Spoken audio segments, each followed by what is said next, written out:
Welcome everybody to a Friday SerpentZA update. We are going to be discussing everything surrounding the Wuhan virus, the coronavirus, this current crisis. I'm going to be giving you some updates from China. I've been on the phone with my friends and acquaintances in China all night last night, getting some new information as to what's going on.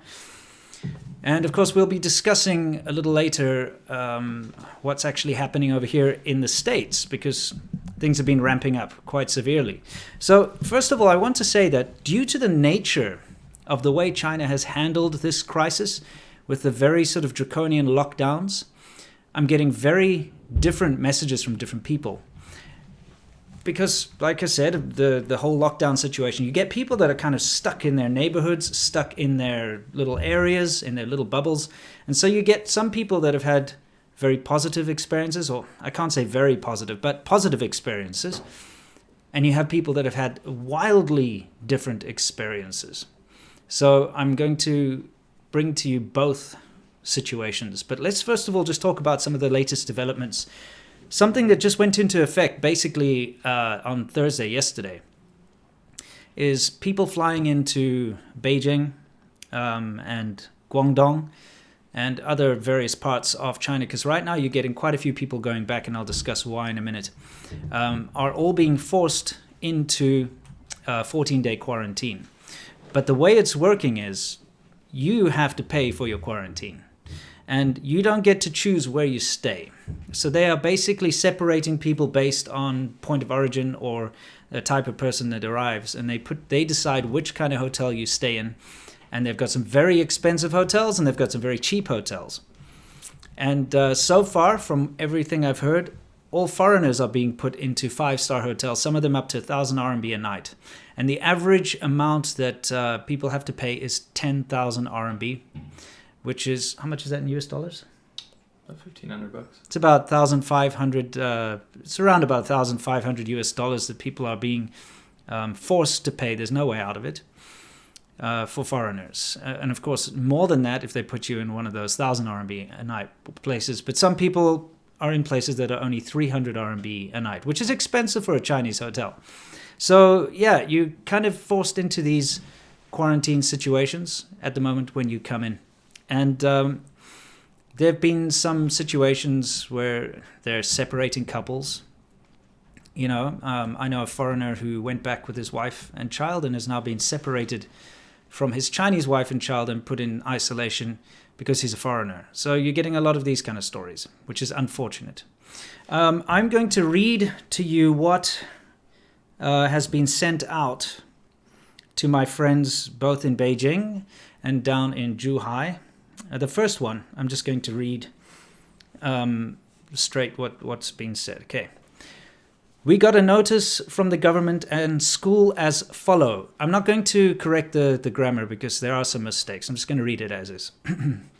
After so much death and so much effort, we finally get things controlled. However, it's still not safe. We all know what's going on outside of China, and a lot of people try to come to China. China has made temporary laws during the outbreak which still work now. In case of the possibility of infection caused by imported cases, we hope all the teachers, can obey the laws. According to the government, and those who do not cooperate or conceal their illness will receive legal sanctions and will be very difficult to enter this country again. Our school will immediately terminate the employment contract with those who do not follow the laws without compensatory payment. Okay, so this was sent to a group of teachers that are working, obviously. And all the schools and employers have been given these mandates from the government that they have to pass on to their foreign employees. Another one, here's something that was sent out to everybody in Beijing, not foreigners. This is just a blanket statement because the Qingmingjie, which is the grave sweeping day, is coming soon. So this was sent out. I'm going to give you a loose translation because it's obviously in Chinese. The Beijing Qingming Interim Command reminds you, during the epidemic, please try not to visit the grave sites and choose to do it online or, on behalf of other people. Reservations are required for on-site festivals and tomb sweeping. For details, please visit the official website of the Civil Affairs Bureau. So they're basically trying to stop people from going out and gathering, because it is a very important holiday in China where people go and pay respects to their ancestors by cleaning the graves. I actually got to experience that last year, year before last, with my wife and her family, and one of their ancestors' graves is up in the mountains of Guangdong, so they have to go every year because it gets overgrown. It's like a jungle, so they cut all the trees and branches and clean all the weeds out from around the grave. They spend the afternoon doing that, and then light incense and offer things like alcohol, which they pour on the grave, and put chickens there and meat and fruit and stuff as offerings. It's a very important part of Chinese culture. So it is a family gathering too, and they're trying to prevent that. Okay. Now, here's another thing which is kind of annoying, I find kind of annoying, is this was also sent out. This is down in Zhuhai, which is on the border of Macau. In Chinese, it was sent to everyone. It says, this is a loose translation again. Zhuhai, as a city under centralized management, has started to accept a large number of overseas foreigners. I'll give you the gist of this in a minute. In particular, we would like to remind you not to go to the following places in Zhuhai in the near future. And then it gives a list of the 11 hotels that they are using for quarantining foreigners. So it's kind of a warning to the local public. Hey, we're going to have foreigners in these hotels, so don't go anywhere near these hotels. And of course, they've got all the, Nanyou Jiudian and the this and that, the Vienna Hotel and Zhuhai Life Hotel. I could give you the list, but there's no point. You're not going to be in Zhuhai anyway. But they've got 11 hotels where they will be quarantining foreigners, and they're like, hey, guys, don't go near these hotels because there are going to be foreigners there and a chance of infection. Let's see. Here's another message that was sent to a foreign teachers group that I have friends in. They sent this to me. Hi, everyone. We have received the news from the company and wanted to let you know that now might not be the best time to return to China. China is implementing a mandatory 14-day quarantine that is to be completed at a facility designated by each city. This quarantine is to be financed by the individuals returning to China. The estimated cost for this 14-day quarantine is around 10,000 RMB. Please have this in mind when you are deciding on your return date. It's a little bit unfortunate, but this is the attitude at the moment is, in China anyway, as we all know, is they've started all these conspiracy theories that the virus now comes from America or from a foreign country. And it's not like, actually government spokespeople have said it, but when these rumors start catching fire online in China on Weibo and stuff, they're not quashed. And the Chinese government's very, very good at quashing rumors. That's pretty much all they do, is they go online, and when anyone says anything bad about the government or China or brings up any kind of face-losing thing, they will immediately scrub the internet of it. But these conspiracy theories of how this could possibly have come from another country, etc., are being encouraged and fanned. The flames are being fanned by the government because it's a very easy out for them. They don't need to accept a lot of responsibility for what's been going on. So you've got that kind of thing going on. And now they keep saying, there are no new cases in China, but at the same time they're saying, there are now 50 new imported cases. And I want us to listen very carefully to the kind of wording that's being used here. I'm just going to give you a little bit of what's going on. They, in Shenzhen yesterday, got 15 new imported cases. I'm not going to read it all because they've got a list of all the people. But basically what they say is, somebody traveling from France was checked, and they give the flight number they came in on, and they, which is good. They give all the information. And then they were scanned for the temperature, and then later found, they were swabbed and found to have the Wuhan flu or the COVID-19. And what they're saying, which is quite frustrating, is they keep going, and a traveler from Australia had it, and a traveler from, America had it. But what they failed to really put out there is that there are Chinese people. They do in the article have it like in small print type thing. Oh, traveler from Australia came. And then it'll be like this Chinese national returning, and then they'll have like one person in the group, which is like an actual French foreigner from France, and they'll make a big thing out of that. This French foreigner was infected and brought in a new infection. So 90%, or let's say even 99% of the returning people that are bringing the COVID-19 Wuhan flu back are actually Chinese people just returning from overseas who've been in isolation there or who had traveled there or whatever. But they're still trying to ramp it up as if it's foreigners bringing in the disease. And this is really leading to some incredibly uncomfortable situations in China at the moment. And like I said, it's kind of a polarizing thing. I've got people who swear up and down that everything's fine. They're having a fantastic time.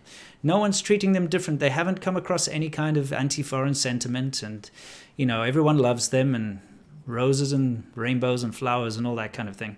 And I believe them because I know China very well, and because of the insular way that these communities work, especially if you are, well known in the community, if you speak Chinese, and if you get to know everyone, at least speak a little bit of Chinese, you can feel very much a part of the family. And, the locals that know you will treat you well. They're not going to treat you badly, especially if they know you've been there the whole time. On the other hand, I have people who are distraught because the police keep checking up on them. They keep coming to their door. Even though they've remained in China during this entire situation, the police are harassing them. They're forced to install QR codes on their phones for the first time. And a lot of these people are not used to this, because myself personally, because I am South African, I used to have the police visit me all the time. And this was before my YouTube videos, so that's not the reason. It's just due to my nationality. They used to check up on me and check my papers quite often. And you have to be registered with the local police station anyway. But a lot of people, especially if they come from first world countries, they haven't had to deal with this in the past because they just get away with, the fact that they're Canadian or American. The police won't actually come to check on them. They kind of give them a free pass. But now they are being checked on. They have to carry a QR code around on their phone. And if they don't present that QR code, they're not allowed into shopping centers. They're not allowed into, banks or any kind of even parks and stuff. It depends. And for those people, and that's at the moment, the majority of the people are disgruntled, I would say. About 60% of the people I've been talking to are in a position where they feel very uncomfortable and threatened. And 40% are in that situation where they think that everything's fine and hunky-dory. I did a post on my Instagram, which, some people thought was in poor taste, but I think it's actually quite accurate. And I am basically, I put down the analogy that this whole idea of the foreigners being forced to carry around, and it's something different for foreigners, carry around a QR code and not being allowed into certain places. It's very similar to, during Nazi Germany, the Jews having to wear the yellow Star of David. It's an identifying mark. It's something they have to carry around, and foreigners are being treated differently. We're starting to see signs up on barbershops and restaurants that say, sorry, no foreign friends allowed. You can check my Instagram if you want to see. I'll be posting a few of those so you can take a look. So they basically say foreigners are not allowed in our establishment. I've got videos of some of my African friends trying to go into a shopping mall and being told, Waigurum bunung jinlai, so foreigners are not allowed in. And you've got a security guard there scanning the temperatures of all the local Chinese people walking in, but foreigners just are not allowed into the shopping mall or not allowed into the park. There's a lot of this going on. But like I said, I do want to balance this and say that while there's a lot of that going on the other hand, there are also people that are not experiencing this, especially people that live in little bubbles, live in rich areas, live in the more sophisticated places. It's just a very unfortunate situation. So the reason I'm talking about this all really is I am predicting that if a second wave hits, which it most likely will, because now China has claimed victory, and I really just want to remind everybody that this is the same government who claimed that there was no virus or there was no human-to-human transmission, and who silenced anyone who said otherwise. These are the same people who are now saying that there is no more virus. It's kind of done. It's defeated. And they're going to let people back into the workplace. And I think it's premature. And I think what's going to happen is we will see a second wave. And when we see the second wave, I'm almost 100% certain that they're going to blame it on foreigners bringing it back in. So mark my words on this, because I feel like that's going to be what's going to happen. This anti-foreigner rhetoric that's going around is actually something that I've seen before. It's something that I've experienced before in China, and it comes and goes. It's very easy to flare up an anti-foreign sentiment because it's always been the mechanism that the government uses when they're in trouble. So I saw it before with the Olympic game torch thing. I've told that many times, how it was very uncomfortable.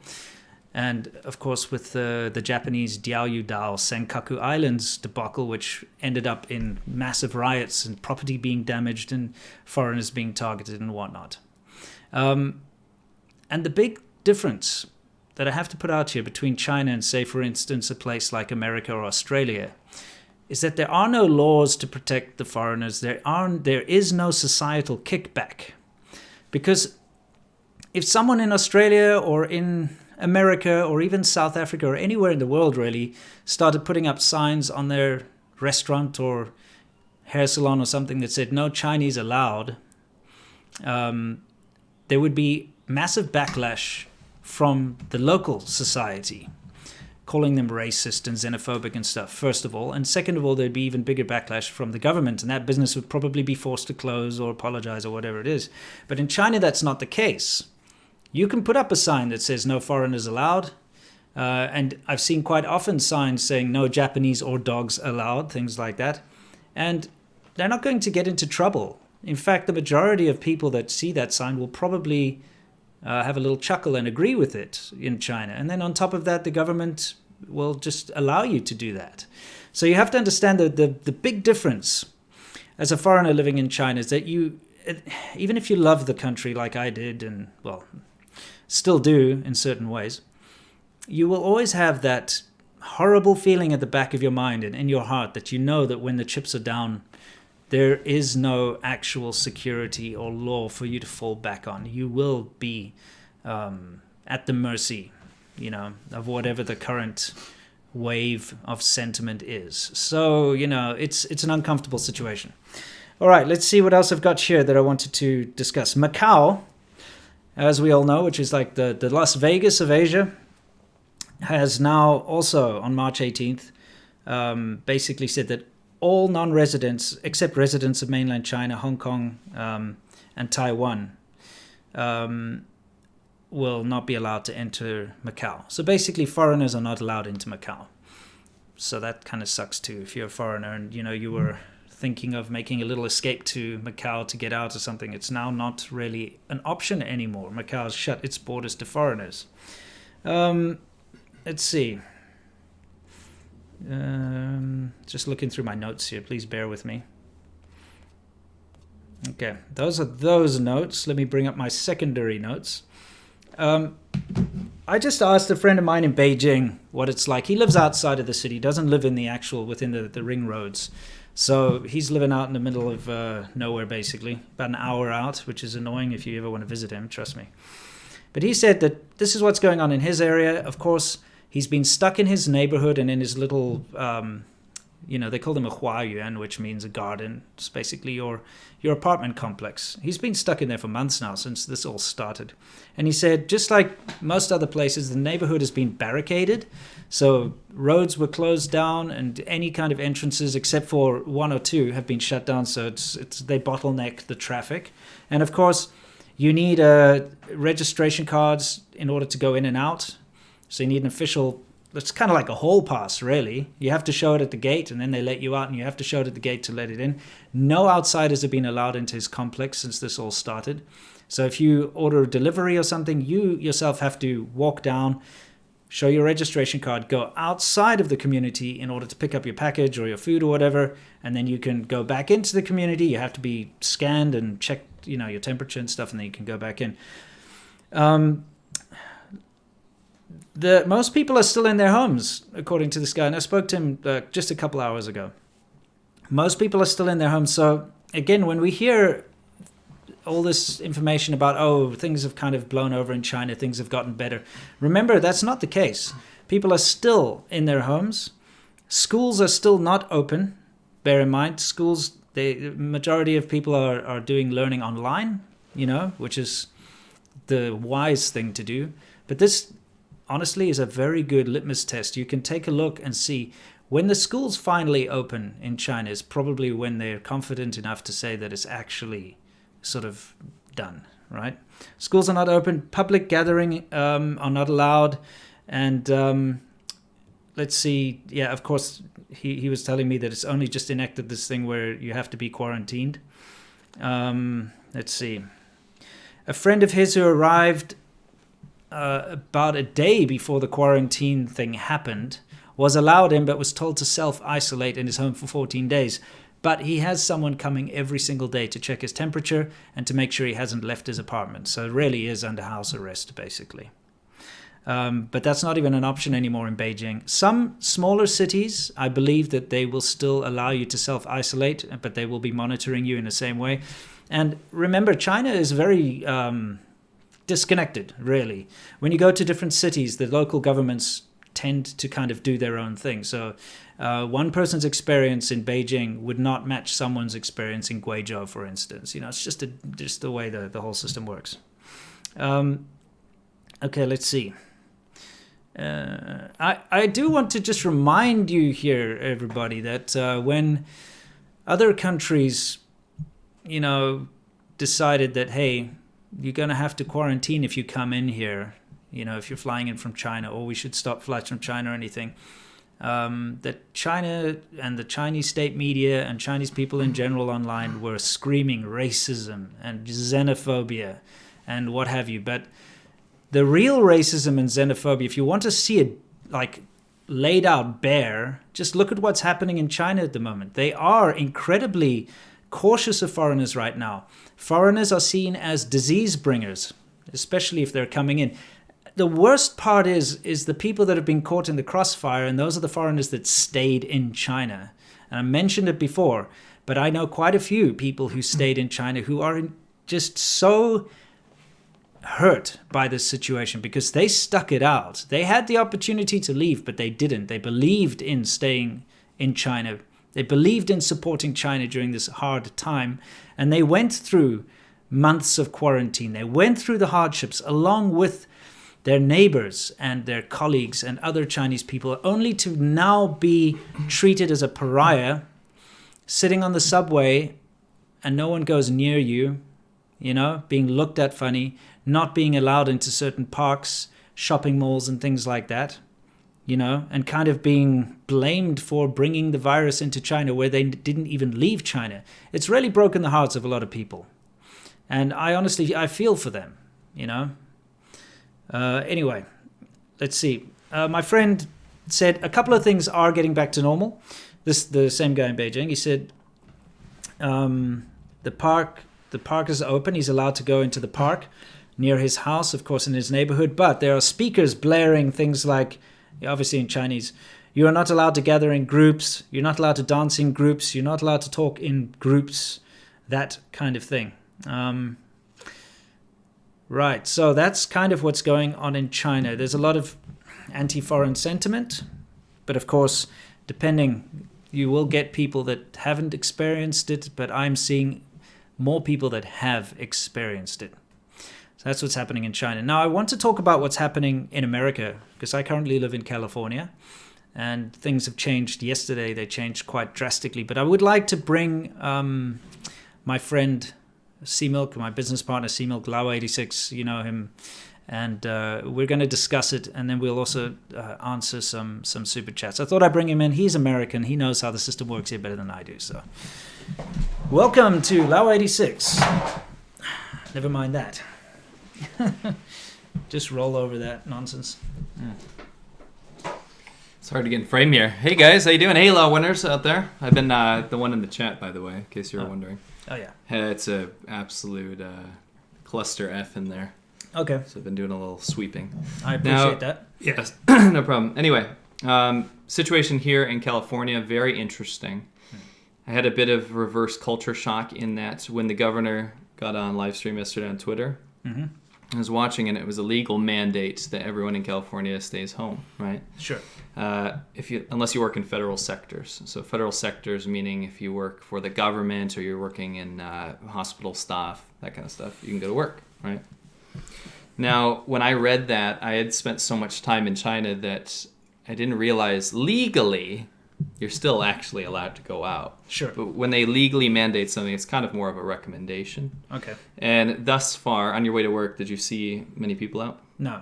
It's pretty empty, isn't it? You know, that's the thing. The traffic, there's still traffic, but it's like about less than a quarter of what we usually see. Sure. So. Now, a big advantage as opposed, I think we mentioned this last time, big advantage here in the U.S. if you have a house as opposed to an apartment. Yeah. In China, people are locked up in their tiny little boxes, and you're not allowed to leave the area. You go stir crazy. It's Right. horrible because, you know, one of the big problems with those apartment buildings is you're up on the 32nd floor or whatever. The only way out is to take an elevator. Right. Okay. And that elevator stops on all the floors and you get people coming in and out. Okay. So the problem is that, but also the elevator itself is like a little incubation chamber for the disease. Yeah. Oh, sorry, the virus. I always get them confused. But Dis-ease. yeah, when you leave your apartment now, you have to take this incubator down to get out.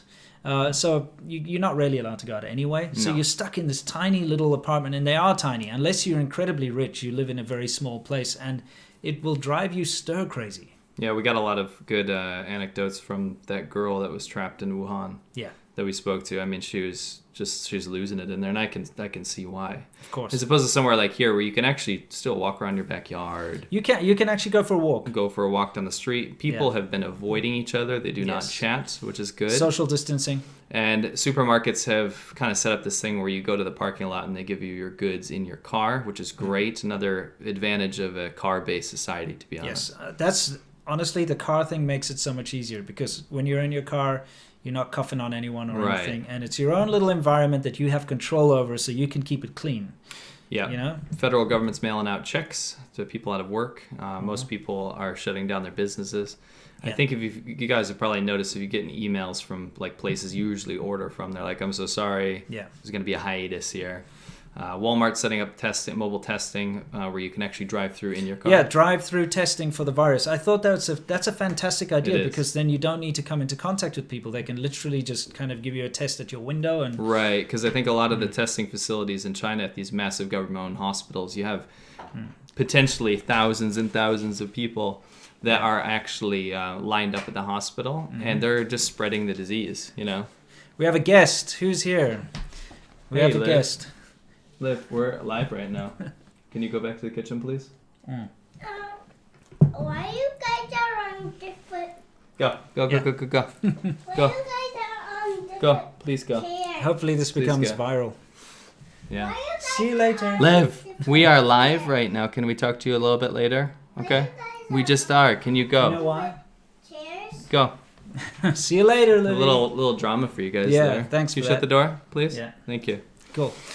I don't think she understands what live means. No, that's fine. It's Yeah, actually, to bring that up, yeah.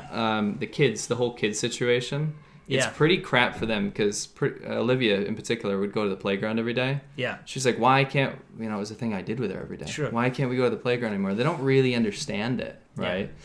Shutting down schools, that's a huge issue. I mean, Of we're talking course. about potential months that kids can't even go to school, get an education. That's why she's stuck here and she's bored, so she has Right. to, it's a thing. It's terrible. I think the worst part of it all is I made a Patreon post last night about this, but it's the realization. People are finally realizing that this is not something that's just far away anymore. That this is something that is going to affect them whether they like it or not.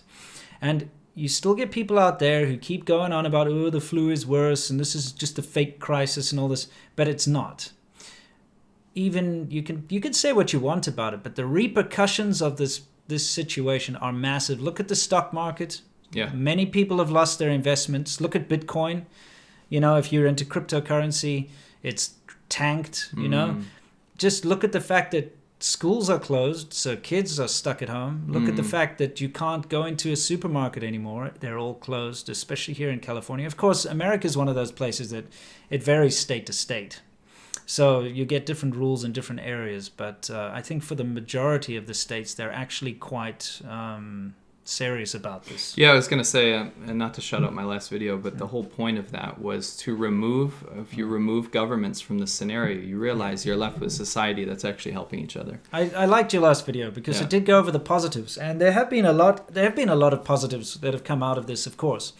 But remember, this is definitely a life-changing thing for pretty much everybody. You cannot ever underestimate just how much of an impact this is going to have on everyone. People are worried about their job security, because a lot of small businesses and people may lose their jobs. It's a big possibility because of the current situation. People are going to talk about this for hundreds of years. This is a big one. It is, but it's a very uncertain situation for most people to be in.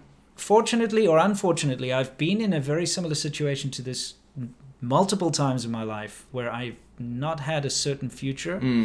I've had a lot of brushes with death, and I've had a lot of situations where I came to a realization that my life the way that I know it, will not be the same. And it's something that is difficult for a lot of people to adjust to. Right. Change is something people are averse to anyway. People don't like change. No. And so now when your way of life is impacted so severely, like it is now for most people around the world at the moment. South Africa right now as well is, the funny thing about South Africa is that most people are used to living in isolation anyway, because they're always under attack by savage criminals. So, like everybody lives in a little gated off community, and they're used to that kind of thing. So it's not that much of an adjustment. But of course, not being able to go to the shopping centers and stuff and worrying about the virus creeping in everywhere. And in fact, the South African government has now made it illegal to spread misinformation about the Wuhan flu. You can go to jail. Is that like a blanket thing? Like even if it's truthful information, they can just be like, oh, it's misleading? It's kind of tough to know with that. That's the thing about South Africa. They love putting in these stupid little laws, and they never go after actual criminals, but they'll always go after like white collar stuff. Sounds like they're following China's footsteps. You don't have like a reflective triangle in your car. They'll pull you over. Meanwhile, there's like murders. Yeah. There can be someone like murdered and raped next to you while they're checking for your reflective triangle. They'll give you a fine and don't care about that. Anyway, I'm digressing again. But this has really hit a lot of people hard, and I think it's going to continue to hit people hard as your area, your country, your city starts to realize the severity of this, and your way of life is changed. Agreed. So I wanted to offer a few words of encouragement for everyone out there. When you're faced with a situation like this, sometimes it's overwhelming. It's very difficult to adjust, and it's a horrible, horrible situation. But if you stick through it, and that's the whole point of my motto, Stay Awesome, means, and the reason I even made this Stay Awesome thing up years ago was because I had a friend who was going through an incredibly tough time. And so I made the video for her, and the whole point was to tell her to stay awesome, and that meant just stick through, stay strong, stick through the tough times.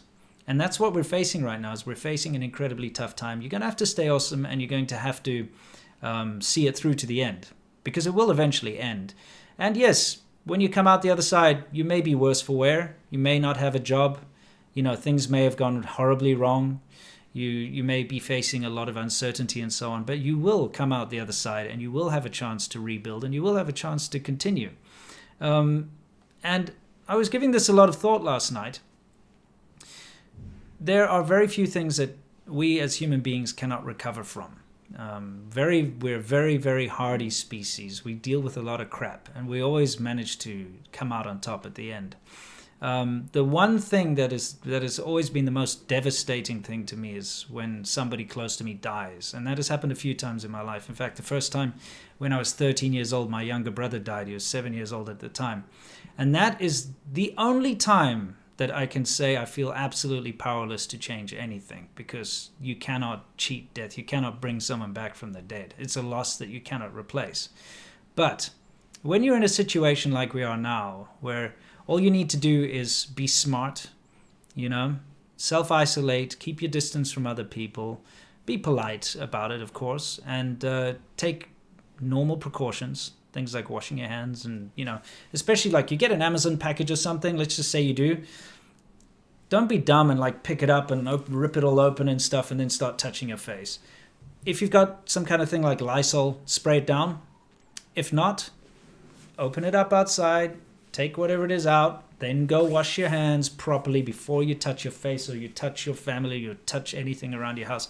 Things like that. We have to remember that this disease does survive on objects. So, if you want to order pizza, ask them to leave it on your front porch. Don't go out there and little anecdote, we ordered pizza. Yeah, and we what sprayed did we the do? box with Sprayed Lysol. the box, yeah. Took the pizza out with gloves on. Put it in the Put oven. it in the oven for 2 or 3 minutes on broil. Yeah. Made it piping hot. Yep. And then we ate it. Yeah, exactly. Because you can kill the virus with heat. Mm-hmm. So, I was a little concerned about that. Like, if you want food, what are you going to do? But you just stick it in the oven on high for like a minute or two to burn that off, and then you can eat it. So it's okay.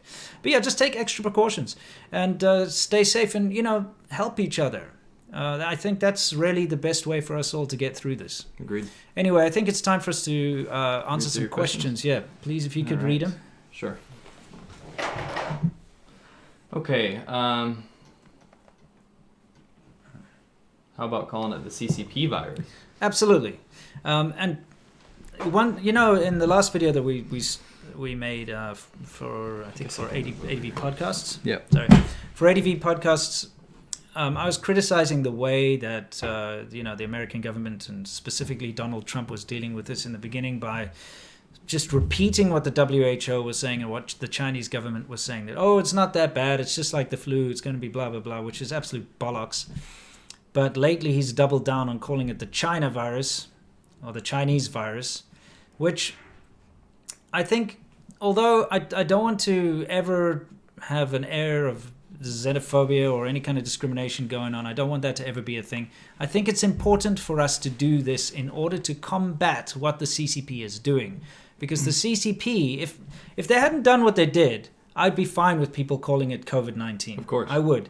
But the fact that they're trying to turn it around and constantly blame it, call it the Japanese virus, call it the Italian virus, say, now it's the US Army that brought it in.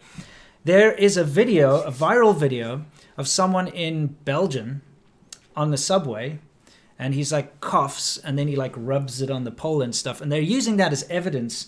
They posted it around, it went viral on Chinese social media, saying that was one of the soldiers from America that came to China and is spreading the virus around. You gotta be kidding me. It's like old footage from Belgium, but it wasn't scrubbed from the internet. It was allowed to be sent around. So they've got this stupid narrative to try and say, this is not from China.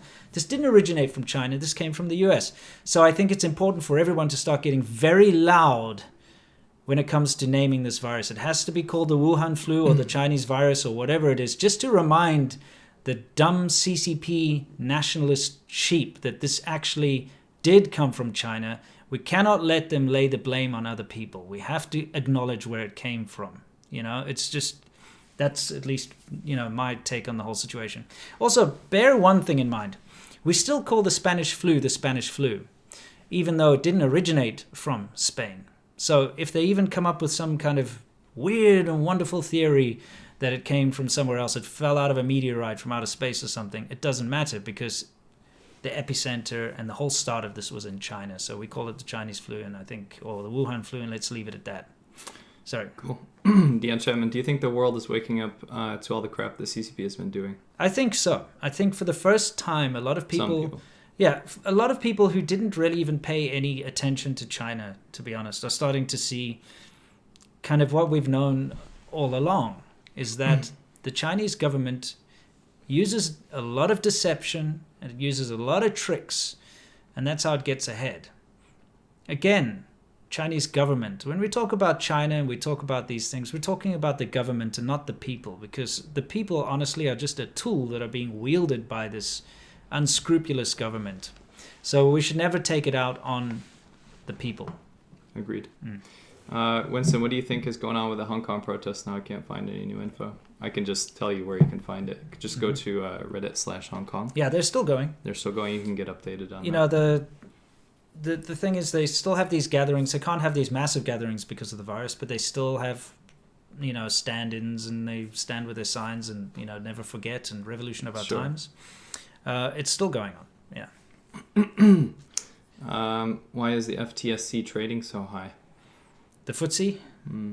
I actually don't know. I'm We're not a financial guys. I'm not a The financial reason analyst. I read that one is because we don't know that kind of stuff very well. Cool. It could be something along the lines of stimulus injections, because, you know, that's something that China's been doing from the beginning. Is, you know, both of our parents-in-law play the stock market, Chinese stock market. And I daily ask, how's the stock market? And they keep going, yeah, look, the American stock market's crashed or whatever, but Chinese stock market's not bad. It's kind of going up, you know. So that's been the goal from the get-go, is to just inject a lot of money into it, so that the economy doesn't take a massive hit in China. So it still looks on paper as if everything is grand, you know, but in real life it's not really. Right. Kevin thanks us for telling him about it early so he could prepare in time. Absolute pleasure. I've been receiving a lot of emails Me too. from people, and I just want to say thank you to everybody who did pay attention to us. Yeah. We got a lot of pushback from a lot of people, especially in the beginning. In fact, Family and friends. In fact, there are you know, other YouTubers in China that made videos attacking us, saying that we're trying to scaremonger and that we're just anti-China and that this is only like the flu. Told you so. Yeah, it's like how quaint that these guys would have an opinion about this type of thing.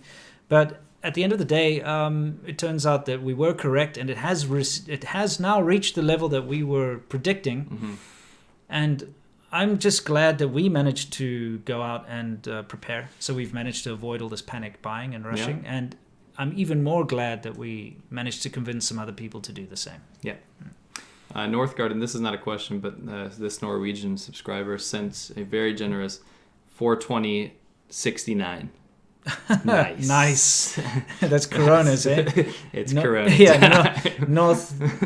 NOK, I always see. kroner. It's Norwegian Coronas. Yeah. Corona. Yeah. Nice. Thanks. Nice. Winston, once this is really over, will the CCP claim that there was never any racism in China during the crisis? They just won't cover it. Yeah. You know, Simil is going to talk a little bit about that, maybe. I actually kind of want to save that for the ADV video we're about to shoot. Yeah. Okay. I think it's pretty important. You guys watch us on Monday on ADVChina. We're going to do a coronavirus special.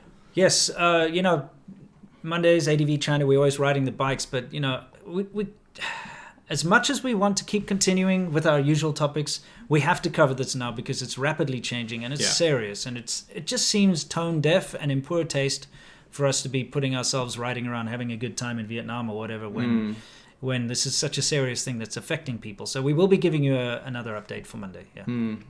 Do the Chinese see themselves as racist when the CCP does something against foreigners related to the coronavirus?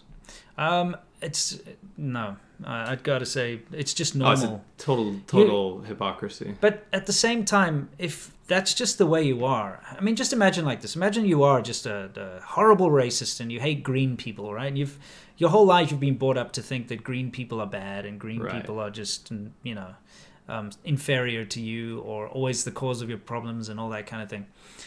But you don't say it out loud. It's just the way you're being brought up. And then it comes to a situation now where they're like, oh, yeah, the green people are taking our jobs. And you go out there like, screw green people. You're not going to see yourself as racist. You're going to see it as a normal everyday occurrance. It's just part of the course. And you have to understand Chinese people are conditioned to be very insular and to treat the outside world as other. That's why... Why Guoren? Even when they come to your country, they will still call you a foreigner in your own country. When they refer to China, they say Guone, like in the country. Even if they're outside of the country. Yeah, Huaren or Woman Zhongguoren, Tamen Waiguoren. They don't say back home. And also, don't forget, they just clump all foreigners. Like, doesn't matter where you're from. So you could be from Timbuktu, or you could be from, you know, I don't know, Spain, and you are the same. You're just a foreigner. Right. Yeah. Anyway. Very generous from Glenn, $100. Thanks for all you do. Appreciate you both. Stay safe. Thank you so awesome. much. Thank you. Max, thank you. Winston and Seamilk. Watching your channel gives me the vital information to give me the determination to act and prepare weeks ago without fear of being ridiculed. Keep buggering on. We will. Don't let the bastards grind you down. No. Yeah. Chimney. Thanks for what you guys are doing. I cannot believe the narrative. Tuppence a bag. Tuppence a bag, dude. Yeah. Mm. We were singing those songs the other Yeah, day. thank you. Thank you. Questions, please. Hey. You know, there's a word that's not used enough, and it's haberdashery. Haberdashery. Hmm.